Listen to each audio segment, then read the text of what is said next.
¿Empezamos? Buenos días, Giner, a todos los alumnos, profesores, toda la gente del Giner y a los que no están aquí, en el edificio en el que nosotros estamos retransmitiendo. Vamos a iniciar un precioso paseo literario por Segovia.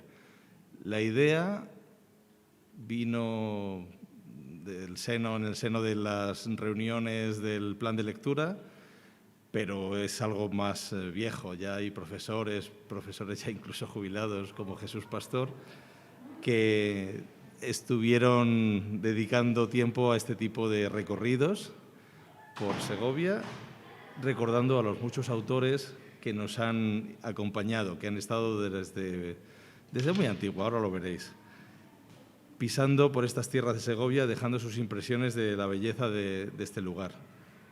Empezamos, como suele ser habitual, con lo más antiguo y nos vamos a esos campos de las Lastras que rodean por el sur y por el este la ciudad de Segovia. Y en esas Lastras, que tenemos todavía ese paisaje casi primigenio, intervenido por el hombre, pero que no será muy diferente de lo que pudo ser cuando por aquí pisaron los primeros romanos. Una zona de trigales, que ahora están verdes, y que nos va a recordar a partir de las lecturas lo que pudieron ver los primeros habitantes que venían de fuera, los primeros visitantes, que vinieron de fuera. Solamente quisiera transmitir una imagen que no coincide con el color, ese verde que estamos viendo en pantalla, sino con esos trigales, con ese tipo de ambiente agrario. Si recordáis, pues que recordéis, la película Gladiator, hay una escena en la que el personaje recorre con su mano esos trigales de Hispania. Bueno, pues dejando granar esos lugares, tendríamos una imagen muy parecida. Así que doy paso a los compañeros Juanjo y Santiago, que están muy bien acompañados por Adrián, David, Sara y Marina. Adelante con ello. Hola, buenos días a todos. Solo corregirte una cosa, Pepe. Al final Marina no ha podido estar por enfermedad y hemos cambiado de lectora y nos acompaña ahora, que va a leer además el primer texto, la alumna de primero de bachillerato B, Lucía Martín. ¿Vale? Pues os cuento un poco.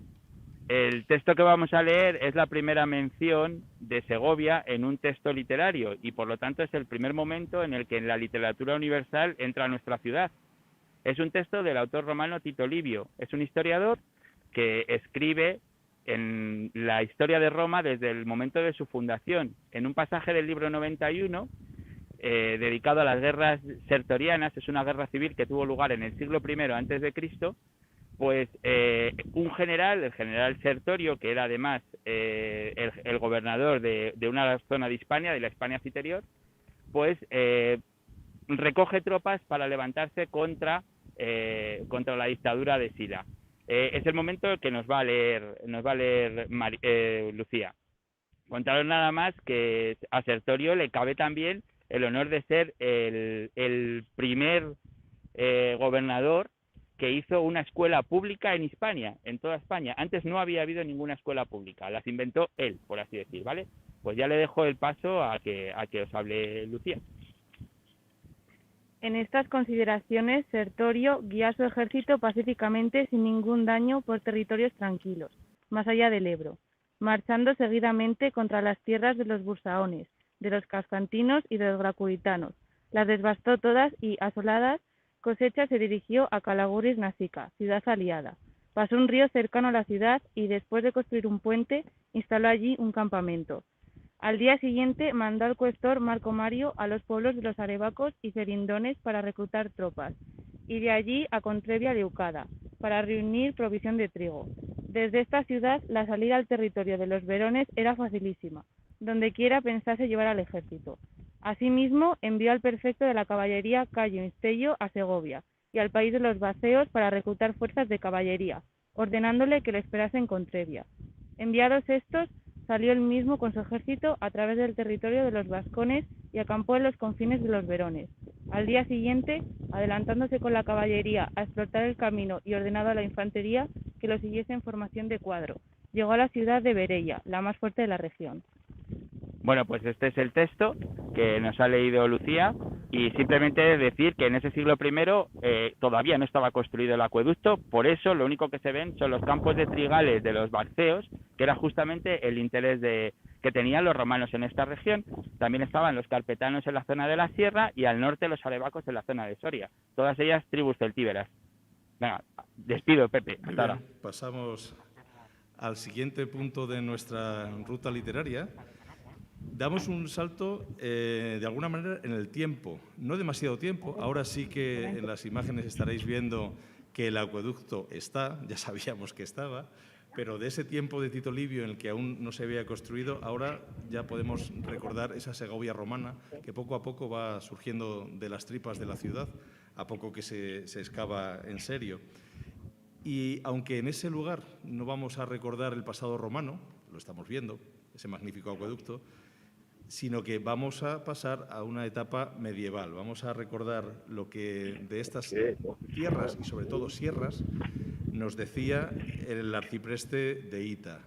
Es la etapa medieval y de esa etapa queda mucho en Segovia, pero en concreto, en el lugar donde se encuentran nuestros compañeros Trini, Noemí, Sofía, Elisa y Minerva, si no lo tengo mal recogido, en ese lugar hay, aparte del resto del acueducto, tenemos los restos de la muralla, el postigo en el que se encuentran, el postigo del Consuelo, y lo que ya no existe sería la iglesia de Santa Columba, una iglesia románica que desapareció en el siglo XIX. Esa sí que la pudo conocer el arcipreste, pero el arcipreste se refería sobre todo al paisaje, a la sierra, y ese es el fragmento que ahora mismo nos van a leer.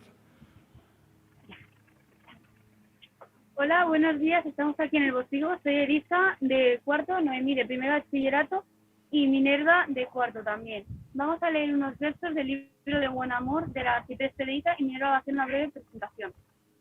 El arcipreste de Hita nació en un pueblo, Alcalá de Henares. Aquí hay otras teorías que dicen que procede de un pueblo segoviano llamado Valdevacas y nació en los 1300. Como es esperar, los caminos de la sierra no eran un lugar muy seguro para un fraile que ocupó altos cargos religiosos en diferentes sitios como pueden ser Burgos y Toledo. También fue capellán papal y escribió diferentes libros, entre ellos uno llamado Libro de Buen Amor, que queda inmortalizado junto a la sierra de Segovia. Pasando una mañana, el fuerte de Malangoso asaltóme una sarrana, tan pronto asomé mi rostro. Desgraciado, ¿dónde andas? ¿Qué buscas o demandas por este puesto angosto? Dícele yo a la pregunta. Voyme para Sotosalvos. El pecado te barrunta al hablar besos tan bravos, que por esta encrucijada que tengo yo bien guardada, no pasan los hombres salvos. Paróse en el sendero, la sarnosa ruinicea. Dijo, por mi fe, escudero, que aquí me estaré yo queda, hasta que algo me prometas, pues por mucho que arremetas, no pasará la vereda. Dícele yo, vaquera, no me estorbes ni jornada, suelta y dame carrera, que no entrase para ti nada. Y dijo, desde aquí torna, por como sierra trastorna, no habrás por aquí pasada. Mirad y sentar la placa de la arcipreste de Hita cuando paséis por aquí. Desde el mirador se contemplan los pasajes del libro de Buen Amor. A un lado del acueducto, el Malangoso, y al otro, la Fría. Y nos vemos en la próxima conexión. Muy bien, Elisa. Quisiera recordar a todos que tenéis que acercaros mucho al micrófono porque se oye poco. Y si podéis leer o hablar de una manera más pausada, más vocalizada, pues mucho mejor. ¿De acuerdo? Bien, pues pasamos a la siguiente conexión en otro punto de nuestra hermosa ciudad, que sería ya en la zona de la catedral. Si pensamos en el eje que se puede trazar mentalmente y paseando desde la sierra, siguiendo caminos pecuarios hasta el descansadero a los pies del acueducto, esas ovejas, esos mares de ovejas, esos rebaños que se iban trasladando de un sitio a otro, el camino natural, el eje agrario o agropecuario que se convierte en la ciudad en calle, pues a partir de ese descansadero, esa calle se transforma en la calle real y de la calle real, recorriéndola, llegamos hasta el punto en el que se encuentran nuestros compañeros con Leonor, César, Lucas, Clara y Ana. Están dentro de la catedral, en el archivo, y nos van a hablar y a leer algo que tiene que ver con el libro más antiguo de España, no solamente de Segovia, de España. os paso con ellos, que nos hablarán sobre el sinodal de Aguilafuente. Cuando queráis.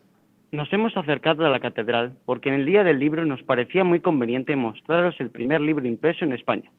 Fue en 1472 y ese acontecimiento tuvo lugar en Segovia, en el taller de Juan Parix, impresor alemán que procedía de Roma. Se trata del sinodal de Aguilafuente.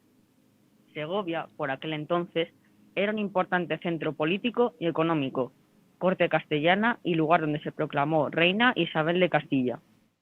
El obispo Juan Arias Dávila, que conocía el nuevo arte de la imprenta, trajo a Juan Parix a Segovia y en su taller, situado cerca de la antigua catedral, en la actual calle Velarde, imprimió al menos 9 obras, unas religiosas y otras de derecho, comenzando por el sinodal. Todavía se conserva un original en el archivo catedralicio de Segovia, aunque no siempre se supo de su existencia, ya que fue descubierto en el año 1930 por el canónigo archivero de la catedral Cristino Valverde. Está a buen recaudo, por lo que nos tenemos que conformar con ver un facsímil. Este libro contiene las actas y documentos de un sínodo diocesano celebrado en el pueblo segoviano en aquellas fechas. Los sínodos eran reuniones convocadas por los obispos, generalmente para legislar sobre asuntos religiosos, donde acudían clérigos y laicos. Es un libro pequeño, de 17,5 por 23 centímetros, elaborado en papel tosco, grueso y sin filigrana, con fibras de lino muy cortas y fibriladas. Está impreso en letra redonda y el texto está a línea tirada, salvo 2 fragmentos que aparecen a 2 columnas, aquellos en los que se cita a los procuradores de las villas de Fuentidueña y Pedraza. ¿Y por qué aparecen los nombres de estos 2 procuradores en columna? Pues porque no querían aparecer uno tras otro. Esperamos que os haya resultado interesante. Seguro que al menos recordaréis que el primer libro impreso en España lo fue en Segovia. Antes de pasar a la siguiente estación, muy cerca de allí, en la calle Real, quisiera hacer una pequeñísima corrección. Habéis dicho que Juan Parix venía de Roma y efectivamente el obispo Arias Dávila trajo a Juan Parix de Roma, pero Parix procedía de la ciudad alemana de Heidelberg. Es importante porque la cuna de la imprenta, si recordáis otro nombre alemán, Gutenberg, a mediados del siglo XVI, un poco antes, inventa la imprenta de tipos móviles. Pues bien, esa es la técnica novedosa, era un poco, si pensáis, el Internet de la época, la capacidad, la posibilidad de transmitir el conocimiento de una forma prácticamente universal, no a mano, sino ya haciendo muchas copias en papel impreso. Bien, pasamos al siguiente lugar en el que nuestras compañeras Ruth, Ana y Rocío, que ahí las vemos, están dispuestas a contarnos algo sobre alguien que tenía más o menos su misma edad cuando se escapó a Segovia. Estamos hablando de Lope de Vega. A ver qué nos contáis. Estamos junto a la Casa de la Lectura, un edificio histórico de Segovia que se encuentra en la calle Real y que hasta hace muy pocos años era la biblioteca pública de la ciudad. Desde finales del siglo XV el edificio había funcionado como cárcel, de ahí que todavía hoy en día sea conocido como la Cárcel Vieja. El edificio fue sufriendo diferentes remodelaciones a lo largo del tiempo y acabó convirtiéndose en biblioteca pública en 1842. Lope de Vega, el gran poeta y dramaturgo del siglo de oro español, permaneció encarcelado en este edificio en 1577, cuando constaba solo 15 años. Parece ser que Lope, que vivía en Madrid, se escapó de casa junto con unos amigos y fue a parar a Segovia, donde trataron de vender unas joyas en una platería. Al sospechar que estas joyas eran robadas, encarcelaron a Lope y a sus amigos unos días hasta que se aclaró todo. Para recordar a Lope de Vega, vamos a recitar algunos versos suyos. En las mañanicas del mes de mayo cantan los ruiseñores, retumba el campo. En las mañanicas, como son frescas, cubren ruiseñores las alamedas. Ríense las fuentes, tirando perlas, a las florecillas que están más cerca. Vístense las plantas, de varias sedas, que sacar colores poco les cuesta. Los campos alegran, tapetes varios, cantan los ruiseñores, retumba el campo. Sale el mayo hermoso, con los frescos vientos que le ha dado marzo, de céfiros bellos. Las lluvias de abril flores le trajeron, púsose guirnaldas en los rojos cabellos. Los que eran amantes amaron de nuevo, y los que no amaban a buscarlo fueron.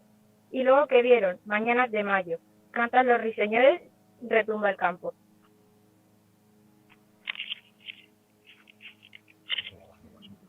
No sé si habéis terminado de recitar a Lope, al prolijo y Sí. prolífico Lope, pero podemos añadir algo más.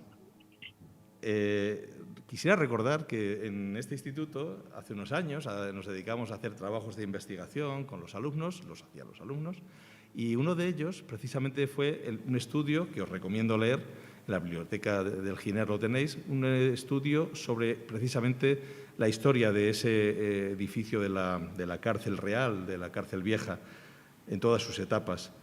Quisiera recordar también que esa plaza, que casi podía tener un rango de plaza mayor, salvo porque está ocupada por la iglesia de San Martín, la antigua plaza de San Martín, que hoy se llama Plaza de Medina del Campo, aunque todos la conocéis como la plaza de Juan Bravo, porque está ahí su estatua desde los años 20.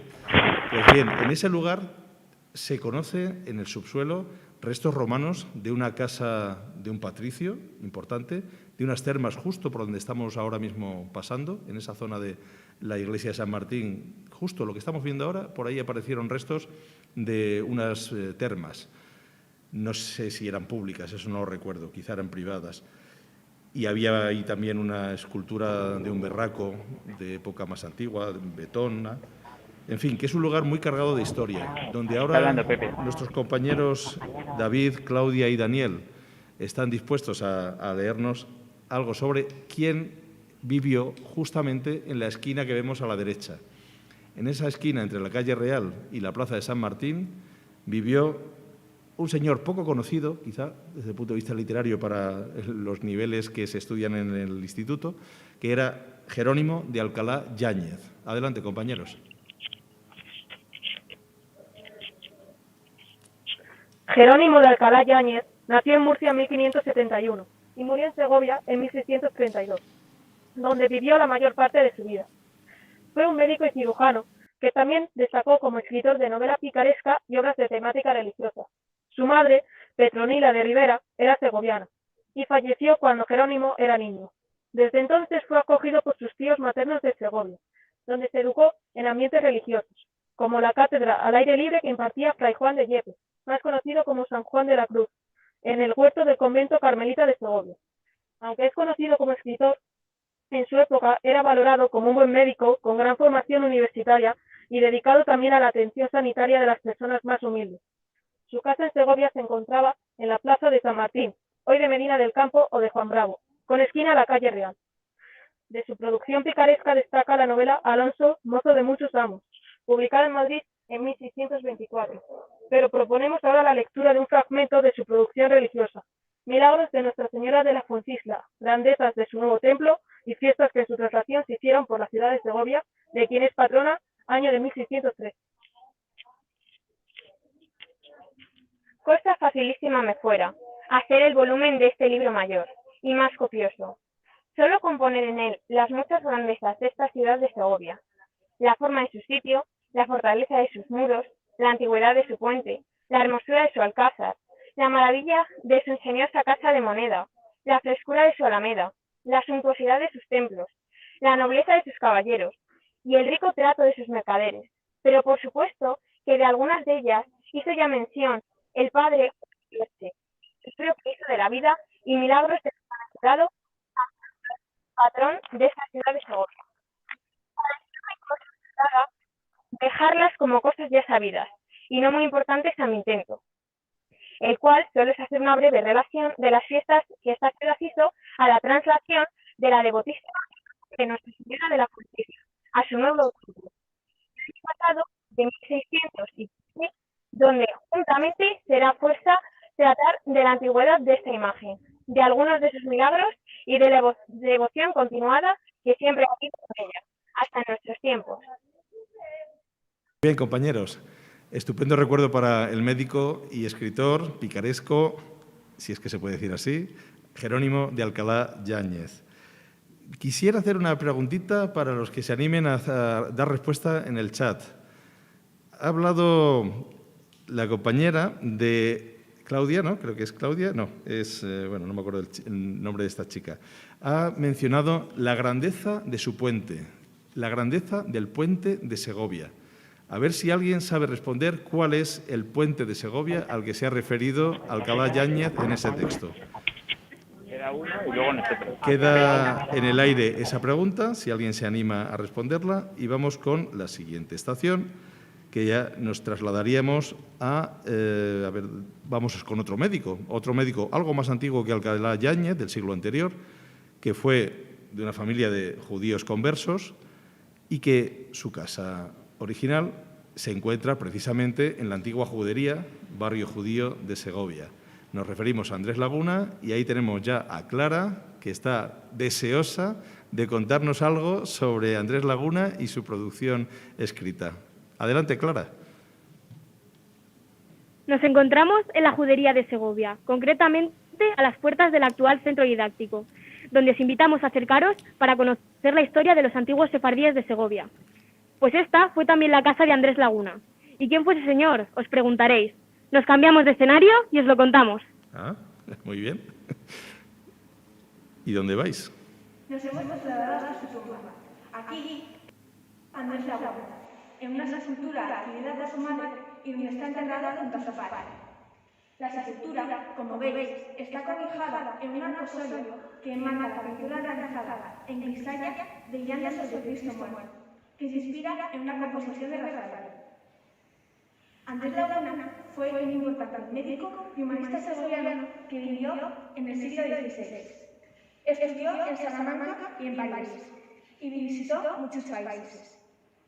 Sus oficios fueron leídos por el emperador Carlos V y Felipe II. Precisamente este le llamó para que se uniera entre Guadalajara al séquito que recibiría a Isabel de Valois, la futura esposa de Monaco. Pero Laguna no pudo llegar y falleció por el camino el 28 de diciembre de 1559. Su cuerpo fue trasladado a su querida Segovia para descansar en esta, que es la sepultura familiar, situada en la iglesia de San De nuevo frente a su casa, os diremos que Andrés Laguna tradujo a Aristóteles, a Galeno y publicó varios libros de medicina. Pero las líneas que os vamos a leer pertenecen a su libro Viaje a Turquía, país que visitó junto con muchos otros, como os hemos indicado. Viaje a Turquía es un texto que combina diálogo, novela, tratado y autobiografía. Lucas y César van a leer un pequeño fragmento dedicado a las comidas de los turcos.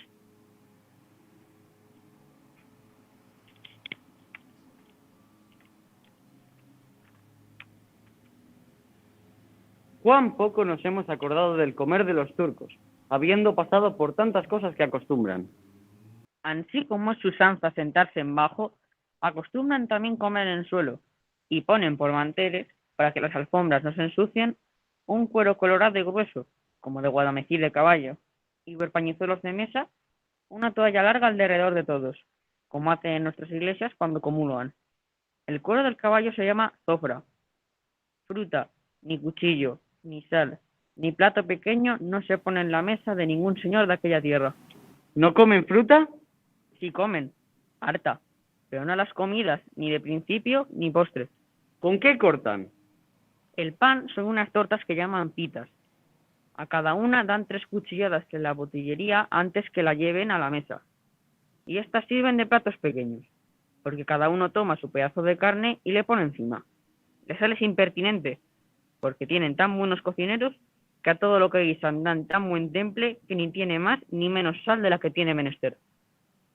Muy bien, nos hemos acercado a las costumbres antiguas de los otomanos o de los turcos del momento, que eran enemigos de la cristiandad, no lo olvidemos. Es curioso que anduviera por esas tierras Andrés Laguna.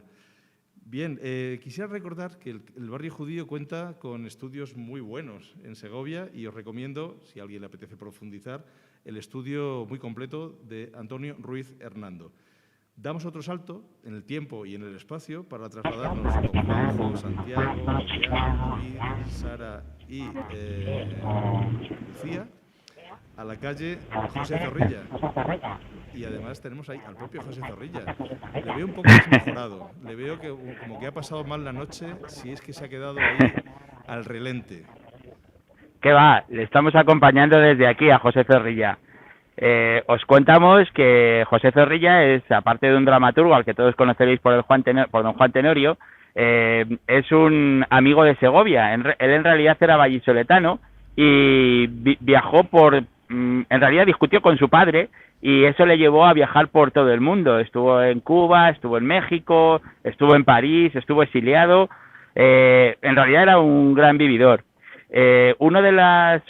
¿Por qué? ¿Qué le une a Zorrilla a Segovia? Bueno, pues básicamente que al año siguiente de su muerte se creía que había escrito un poema dedicado a la ciudad que estaba inédito y en ese momento él ya era muy famoso, había sido incluso académico de la lengua.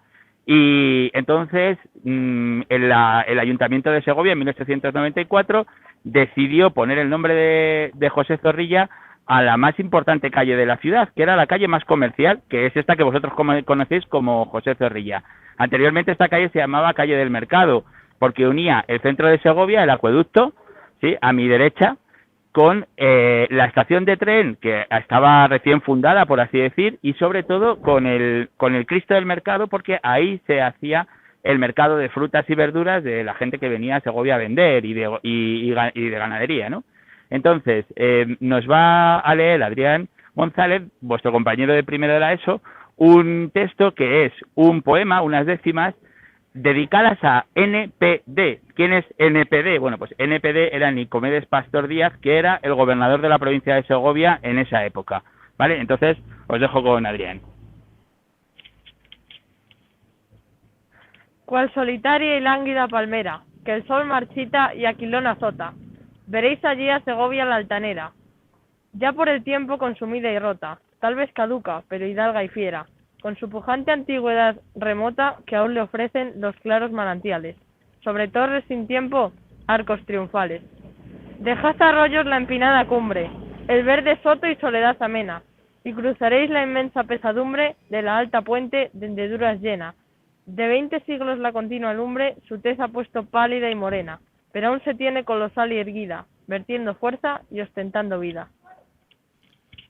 Muy bien, vale, compañero. muchas gracias, Adrián. Como veis, chicos, era un autor ya muy preocupado por el declive de España y la pobreza que había en la España de finales del 19, unos años antes del famoso desastre de Cuba. Y eso es todo, os dejamos desde aquí, Pepe. Muy bien, ponedle una mascarilla a nuestro Zorrilla, perdón por el pareado, no vaya a ser que se coja algún virus. Bien, pasamos, fijaos, lo que ha dicho Juanjo es muy interesante, la unión de dos mercados. El mercado del Cristo del Mercado, que por eso se llama así, era un mercado sobre todo de ganados, que estaba precisamente en ese eje que yo he mencionado antes, que venía desde la sierra, de los Esquileos, de toda la zona de la sierra que iba recogiendo esos rebaños. Y en esa vía pecuaria que atravesaba la calle, que coincidía con la calle del Mercado, desembocaba en no me sale ahora la palabra, en la zona del acueducto, a los pies del acueducto, el descansadero, perdón porque no me salía, y es donde nos dirigimos de nuevo. Ahí se encontraba el pequeño mercado, el azogue pequeño, el azoguejo. Y un poco más arriba, el azogue principal, el azogue mayor, que era la Plaza Mayor, donde, por cierto, se sigue celebrando cada jueves el mercadillo, el mercado antiguo desde la época medieval. Ese gran eje tenemos la suerte de poder seguir transitándolo. Y entre medias, en una de esas paradas, en ese descansadero, espero que estéis muy descansadas. Elisa, ¿estás descansada, compañera? ¿Estás muy descansada? Hola, buenos días. Volvemos aquí, esta vez con Sofía también, para reivindicar a Miguel de Unamuno, que fue un escritor nacido en Bilbao y que vivió en Salamanca y fue rector de su universidad. Y cuando pasó por Segovia se quedó tan impresionado con el acueducto que le dedicó unas líneas en su libro de Por tierras de Portugal y España. Unamuno fue una de las voces más prominentes e inconformistas de la literatura y el pensamiento de la generación del 98. A continuación vamos a leer unos fragmentos del libro de Por tierras de Portugal y España. Hace 4 días he vuelto a ver el acueducto de Segovia. Esta obra de Romanos, que es una de las maravillas monumentales de España y uno de sus pocos monumentos de orden civil. Viéndolo se comprende el valor del dicho lugar, esta es obra de Romanos, y aquel apelativo que se le dio a Roma llamándola pueblo rey, porque es obra de veras regia y verdaderamente popular. Ahora, lo que en ninguno de nuestros viajes a Segovia hemos averiguado es cómo le llama el pueblo, que de seguro no acueducto, porque acueducto es un vocablo culto o erudito, cuya forma vulgar es aguaducto. pero aguaducho se le llama a una avenida de aguas, a una inundación y también, sobre todo en el mediodía, a un puesto de venta de agua. Arpa de piedra le llamó Saonero al colosal aguaducho de Segovia, aunque de seguro no canta el viento por fuerte que sople entre sus arcadas. En torno de ellas chirlean los vencejos, que ponen entre sus piedras sus nidos, porque esas piedras, amontonadas tácticamente, sin argamasa alguna, achaflanadas por aguas y soles y vientos de siglos, conservan su individualidad cada una de ellas, y son como otros tantos soldados de una legión en orden de batalla quieta. El aguaducho de Segovia tiene algo de un haz romano armado de todas armas, y para llevar el agua al campamento o a la ciudad. Independiente, insobornable, indómito, Unamuno decía que la lengua no era la envoltura del pensamiento, sino el pensamiento mismo. Defendió que vencer no es convencer, y fue, sobre todo, un hombre de contradicción que hizo de la polémica una forma de búsqueda. Merece la pena reivindicarlo y valorar su capacidad de lanzar preguntas, de plantear dilemas, en lugar de tener las respuestas siempre para todo. Adiós. Muy bien, compañeras. Ahora, ya que has hablado de la importancia de las preguntas, aunque sea una pregunta muy tonta, la lanzo al chat. ¿Alguien sabría decir el segundo apellido de nuestro famoso pensador, ensayista, poeta, dramaturgo, novelista de Nibolas, Unamuno? Ahí lo dejo. Pasamos de nuevo desde el acueducto, siguiendo, por ejemplo, la línea sur de la muralla, hasta la entrada de nuevo a la judería. Nos encontramos en el Arco del Socorro, donde Claudia y Daniel nos van a hablar de alguien que se refirió a Segovia en una de sus obras más famosas, El Buscón de Quevedo.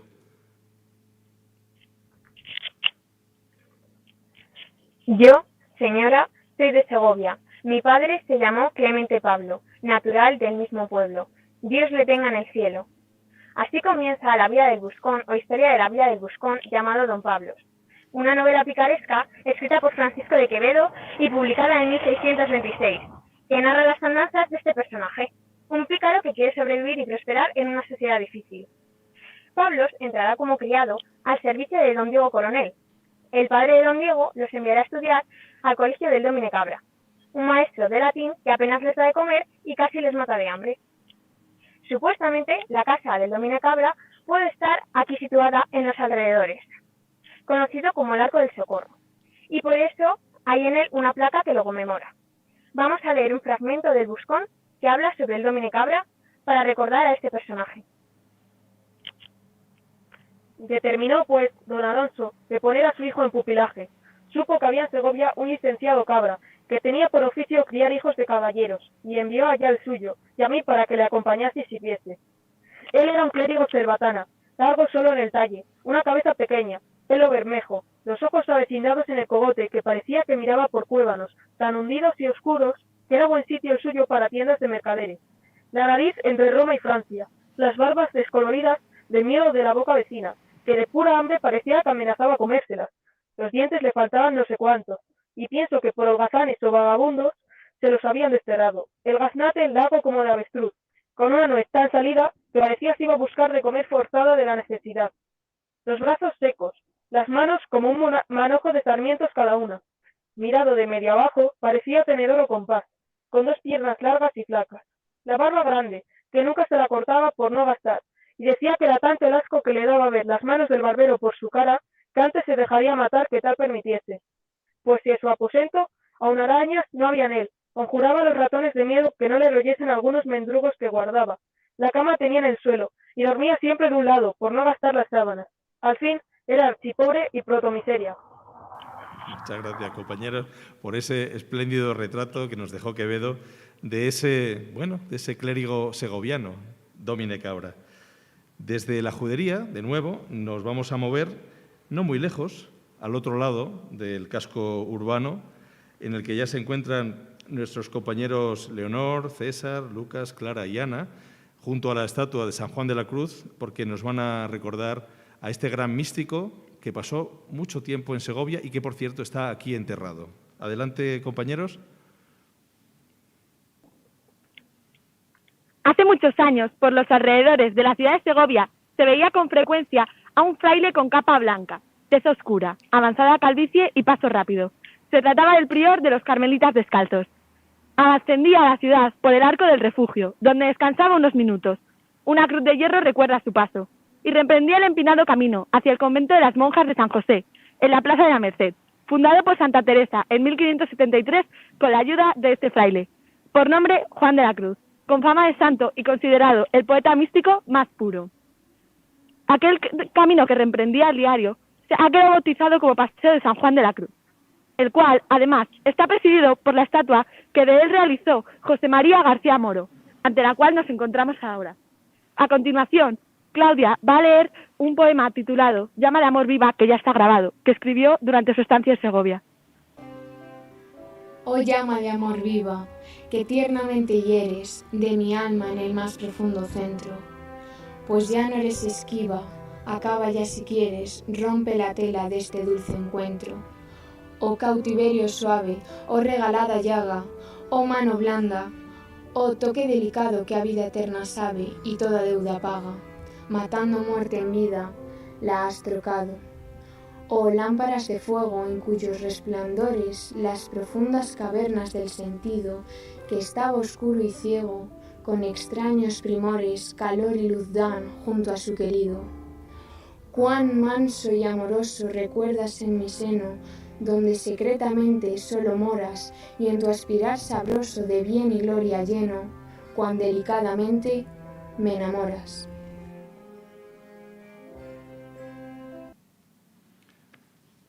Excelente lectura. Ha sido grabada, pero muy bien. Ha sido estupenda esta sensible lectura de nuestro místico de más altura. Bien, quisiera recordar algo que está bien, enlazar unos autores con otros. Fijaos que hemos hablado y hemos leído un fragmento de Jerónimo de Alcalá Yáñez. Sería interesante recordar que Alcalá Yáñez fue alumno de Juan de Yepes, o sea, de San Juan de la Cruz, y en la huerta de los Carmelitas, junto a la Fuencisla, donde está enterrado San Juan, ahí se realizaban algunas clases al aire libre. Fijaos que son ideas que después se recuperan en la época de Giner, de Francisco Giner de los Ríos, que da nombre a nuestro centro. Porque estoy mirando lo que esto, cuánto hemos esperado. Y que sería en este momento estupendo poder dar las clases fuera de las aulas incluso. Pues bien, ya Yepes, ya San Juan de la Cruz, daba clases en la huerta de los Carmelitas y entre ellos Alcalá Yáñez. Así que aquí, de alguna manera, todos o muchos de los autores están de alguna manera enlazados en lo que es nuestra ciudad. Del salto que damos ahora, vamos a plantarnos de nuevo en el acueducto. Ahí tenemos de nuevo a Trini, Noemí, Sofía, Elisa y Minerva. Estamos aquí de nuevo en nuestra última... Pero esto fue el hospital de... Bueno, estamos aquí de nuevo en nuestra última conexión, esta vez para hacer homenaje a Ramón Gómez de la Serna y su secreto del acueducto. El autor madrileño, don Ramón Gómez de la Serna, pasó largas temporadas en Segovia entre 1914 y 1922 mientras estudiaba Derecho, ya que su padre fue registrador de la propiedad destinado en la ciudad durante esos años. Ramón siguió colaborando después con los periódicos Diario de Avisos y El Adelantado de Segovia, cuya imprenta le publicó su novela fantástica El secreto del acueducto en 1922. Don Ramón reconocía quedarse absorto durante horas mirando el acueducto y su escuela de vuelo para vencejos, y fue en el tren de Segovia a Madrid donde escribió gran parte de sus breguerías. Algunas de esas metáforas humorísticas sobre el acueducto se encuentran en El secreto del acueducto. Del acueducto dijo: el aire puro de Segovia está filtrado por el acueducto. Gigantes 100 pies con el cántaro a la cabeza. Los de cada pueblo buscan una puerta. Es insultante su perenidad. La luna lo enhebra constantemente. Lo ha enhebrado miles de veces, tanto que quizás eso ha servido para coserlo al cielo, para darle estabilidad. Balcones sin balaustrada, miradores sin cristales. Es el monumento sin reverso. Gran cordillera de arcos. Gran acantilado del tiempo. Gran peine de los ejércitos. Distribuidor de la perspectiva. Almanaque de muchos millones de hojas. 100 ojos eternos. Andamiaje para revocar la bóveda azul del cielo. Espadaña para todas las campanas del mundo. Es el gran río de los siglos. Gran galope de piedra que cruza el valle. Oh, cúspide de los hombres. Correo del agua. Entrada principal de Castilla la Vieja. Y esto es todo por hoy. Adiós. Muy bien, Elisa, muchas gracias por vuestra lectura, por esas breves e ingeniosísimas palabras de Ramón. A Ramón Gómez de la Serna se le suele llamar simplemente por su nombre de pila, Ramón. Y recordando que Ramón había escrito buena parte de sus greguerías en el tren, en el ferrocarril que ya existía desde finales del siglo XIX en Segovia, y recordando esa importancia de las comunicaciones de entonces, la posibilidad de conectarse con Medina del Campo y después con Madrid, ese lugar en el que se encuentran nuestros compañeros Juanjo, Santiago, Adrián, David, Sara y Lucía, pues nos van a recordar precisamente la importancia de ese espacio ferroviario en la vida de Machado, de Antonio Machado, nada menos. Hola, sí. Buenas de nuevo desde la estación de tren de Segovia, desde la antigua, no desde la que hoy se llama Guiomar, como ya sabéis, pero justamente vamos a hablar de ellos dos, de Antonio Machado y de Guiomar. Ya sabéis que Antonio Machado, aparte, el poeta sevillano, fue profesor aquí en Segovia de francés en lo que hoy es el Instituto Mariano Quintanilla, y aquí residió entre 1919 y 1932. Aquí en la ciudad conoció a la que fue su segundo gran amor, por así decir, no la famosa Leonor, sino Guiomar. En realidad la relación que tuvieron entre ambos no se pudo conocer hasta mucho más tarde, hasta el año 50, y solo en el año 85, fijaros, 40 años después de muerto él, se conoció la verdadera identidad de Pilar de Valderrama, que es efectivamente nuestra Guiomar, ¿no? ¿Por qué este nombre en clave? Bueno, pues el nombre en clave de Guiomar viene porque ella era una mujer casada, que tenía hijos, y realmente la relación que tuvieron fue más bien de lo que llamaríamos platónica, que una relación más intensa. ¿Por qué es importante la estación en su vida? Bueno, pues porque aunque se conocieron en Segovia, ella vivía en Madrid, venía aquí de retiro sobre todo, y muchas de las cartas fueron y vinieron entre ellos de Madrid a Segovia o de Segovia a Madrid. Justamente con una de estas cartas es con la que vamos a empezar. Es una carta de un tono muy, muy íntimo, que merece mucho la pena escuchar y que le escribió Machado a Guiomar, ¿vale? Nos la va a leer David Yuste. Fragmento de una de las cartas de Antonio Machado a Pilar de Valderrama. Si vieras los que son para mí tus cartas en Segovia, y no olvides esos sabes tuyos que a mí me electrizan. Sospecho que ahora me estás escribiendo, ¿verdad?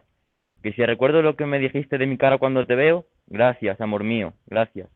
Eso es muy verdad. No dudo que se me ilumine el rostro, es que como dice Gonzalo de Berceo, me sale fuera la luz del corazón, y esa luz es la que pone mi diosa. ¿Cuándo nos veremos? Sueño con nuestro rincón, ojos y labios de mi diosa, su cuerpo tan precioso y tan defendido por el alma que lleva dentro. Todo para mí se ilumina cuando te veo. Pilar, ¿cómo has conquistado a tu poeta? Tú, tan serena, tan suave. El domingo te sentía a las 12, tan cerca, y tú sabes que me quemaba en el corazón. Vamos a leer ahora un soneto dedicado a Guiomar, también de él. Perdón, Madonna del Pilar, si llego al parque nuestro amado Florentino, con una mata de serrano espliego, con una rosa de silvestre espino. ¿Qué otra flor para ti de tu poeta, si no es la flor de su melancolía? Aquí, donde los huesos del planeta pule el sol, hiela el viento, diosa mía. Con qué divino acento me llega a mi rincón de sombra, y frío tu nombre al acercarme al tibio aliento del otoño, el hondo resonar del río. Adiós, cerrada mi ventana, siento junto a mí tu corazón. ¿Oyes el mío? Esto fue escrito en 1930. Ya sabéis que Antonio Machado murió en el exilio en Coyur, en Francia, nada más empezar la guerra civil.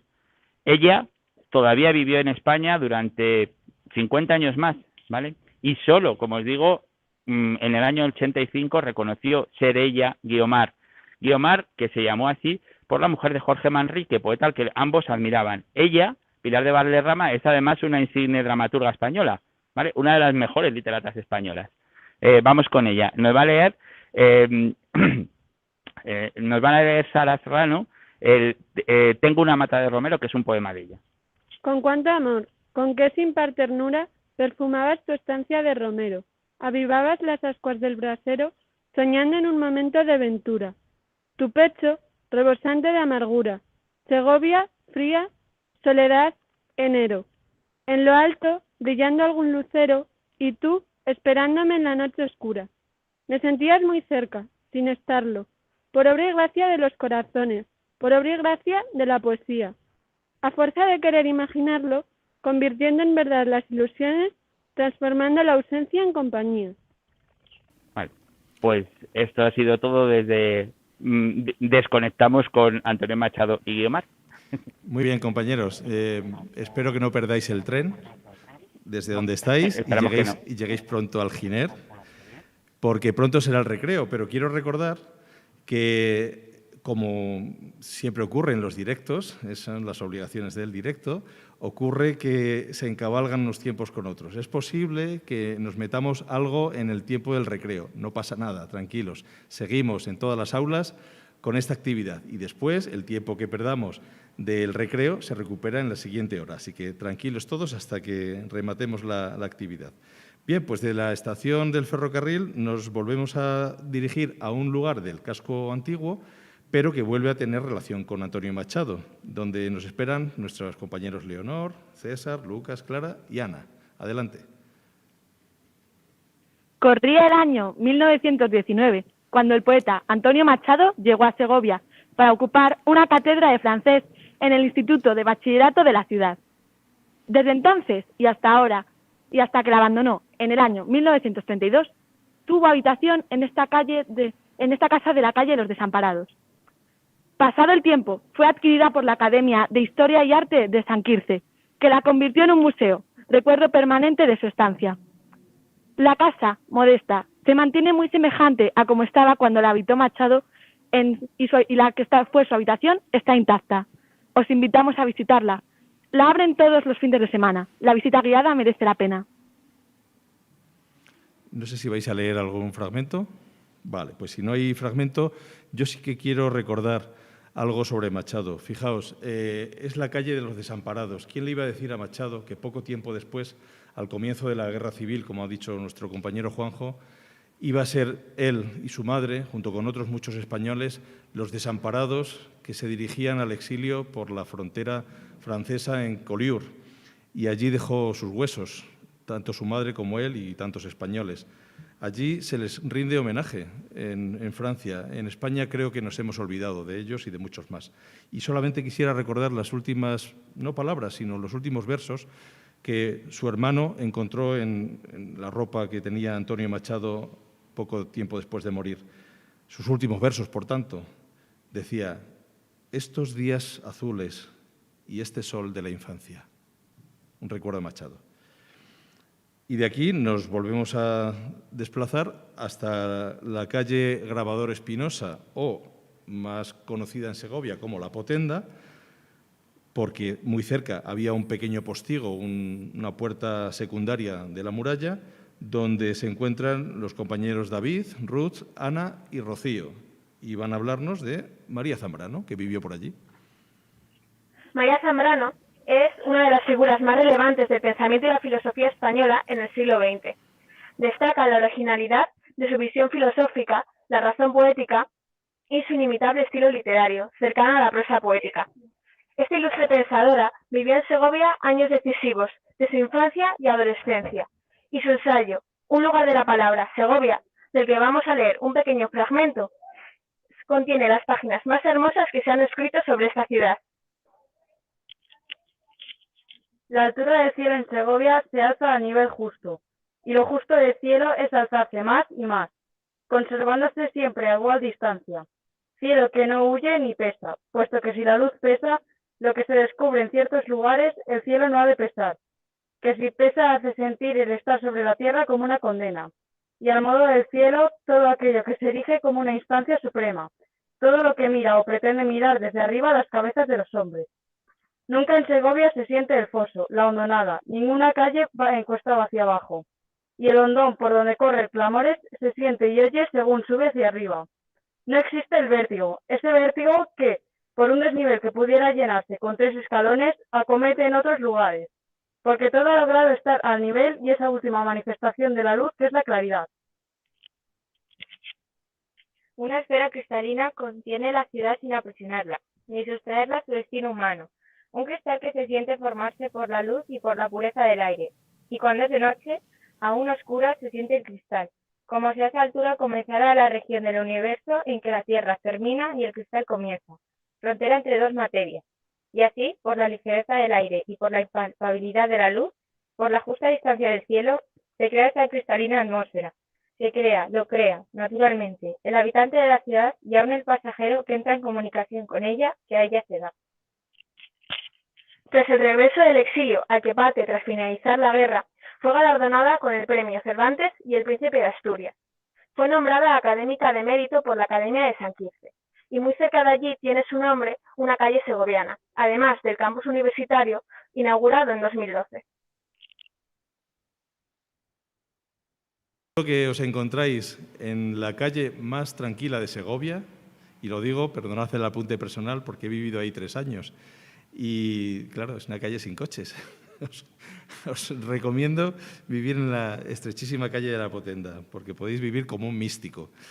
Bien, también me gustó saber entonces que en esa misma calle, se debe el nombre precisamente a eso, vivió el grabador Espinosa. Trabajaba en la Casa de la Moneda, con todo el asunto de la estampación, la calcografía, los grabados, y que, además de eso, fue el primer profe de dibujo conocido de Segovia. Ahí lo dejo. Y de este lugar, siguiendo precisamente la calle La Potenda hacia la calle Real, nos encontramos ya en la esquinita donde está la farmacia, y vamos a subir de nuevo hasta la Plaza de San Martín para terminar este paseo guiado por Segovia con un autor vivo. Vamos a olvidarnos ya, no olvidarnos, ya hemos recordado suficientemente a los autores que ya no están con nosotros, desde Tito Livio hasta Machado, pero tenemos la suerte de encontrarnos con alguien que escribe ahora, en tiempo presente, Cristina Guerra, y ahí os dejo.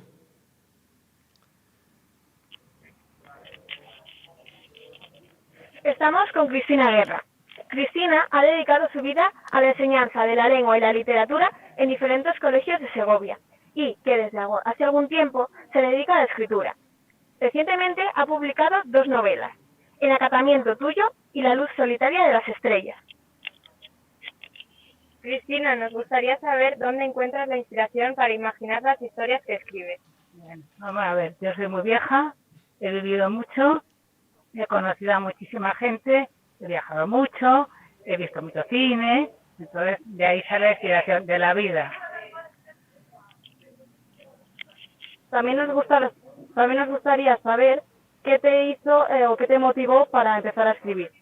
Pues mirad, yo escribo desde toda la vida, porque padres que dando clase, y os lo puede decir David, pues hay que corregir mucho, no se tiene mucho tiempo. Entonces, cuando me jubilé, en 2015, un amigo, pues me vio un poco alicaída, porque yo echaba mucho de menos a la gente joven, y me dijo, ¿por qué no escribes si a ti te gusta?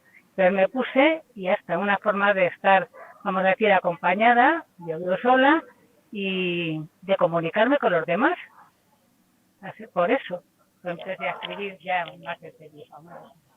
Ahora Cristina va a leer algunos fragmentos de su última novela, La luz solitaria de las estrellas, el acatamiento tuyo, que se desarrolla en lugares de nuestra ciudad. Bueno, tengo que poneros un pelín antecedente, porque si no, no entendéis. Es Laura, la protagonista segoviana, estudia en Valladolid y allí se enamora, se hace novia de Goyo, que es un chico de una clase social humilde. Laura, por el contrario, es una chica segoviana de la alta sociedad y, bueno, pues viene Goyo a verla un día en ferias. Laura no había quedado con sus amigos hasta la última hora de la tarde, pero estaba segura de que si subían a la Plaza Mayor se encontrarían con Tina y Luis María. Con motivo de las ferias, la banda de la academia daba un concierto en el kiosco de la música. Se le hace raro ir por la calle Real de la mano de Goyo. Los músicos atacan una pieza que a Laura le recuerda las tardes en las que ella y su hermana jugaban a cocinitas mientras su madre canturreaba siguiendo las notas de la zarzuela que emitía el disco desde el viejo gramófono, pero no se acuerda del título. Me estoy poniendo nerviosa, Goyo, porque no sé qué zarzuela es la que están tocando. Pues lo preguntamos, cojones. Goyo se acerca a un señor desconocido para Laura y vuelve muy satisfecho. Es el barberillo de Lavapiés de Bar no sé cuántos. Barbieri, completa Laura. Laura divisa a Tina y Luis María sentados en una mesa de la Suiza. La mirada de Tina a Goyo, una vez hechas las presentaciones, manifiesta un rechazo que no disimula. Su novio, más diplomático, da la mano a Goyo, pero no invita a sentarse a la pareja. Hasta ese momento, Laura no se ha fijado en el atuendo de Goyo.